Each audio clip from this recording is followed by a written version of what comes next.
Hi friends, ఈరోజు hands elbow hands cut చేసుకునేటప్పుడు చంక డౌన్ ఎంత తీసుకోవాలి, డౌన్ ఎంత తీసుకున్నాక మళ్ళీ ప్లస్ మనము హ్యాండ్స్ కట్టింగ్ విధానంలో చాలా వరకు డ్రా చేయడంలో మిస్టేక్ చేస్తుంటారు కదా. ఆ మిస్టేక్ కాకుండా మనం ఎలా డ్రా చేసుకోవాలి అనేది క్లియర్గా ఎక్స్ప్లెయిన్ చేశాను. మన ఛానల్లో అయితే ఉంది, వీడియో ఆల్రెడీ అప్లోడ్ అయిపోయింది, చూడండి. ఎవరైనా సబ్స్క్రైబ్ చేసుకొని వాళ్ళు ఉంటే ఛానల్ని సబ్స్క్రైబ్ చేసుకొని లింక్ ఓపెన్ చేసి చూడండి ఫ్రెండ్స్. ఓకే, మరి మనం హ్యాండ్ కట్ చేసేటప్పుడు చాలామంది చిన్న చిన్న పొరపాట్లు చేస్తారు. ఆ పొరపాట్లు ఏవి కాకుండా మన హ్యాండ్ని ఒక టిప్స్ యూజ్ చేస్తూ నేను హ్యాండ్ అనేది డ్రా చేసి కట్టింగ్ విధానం చూపించాను.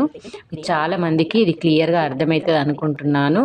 అర్థమైన వాళ్ళు నాకు కంపల్సరీ కామెంట్ చేసి చెప్పండి. మీకు ఏదైనా డౌట్ ఉన్నా క్లియర్గా చెప్పేసేయండి. కామెంట్ చేయండి, లైక్ చేయండి, షేర్ చేయండి, సబ్స్క్రైబ్ చేయండి. Bye friends.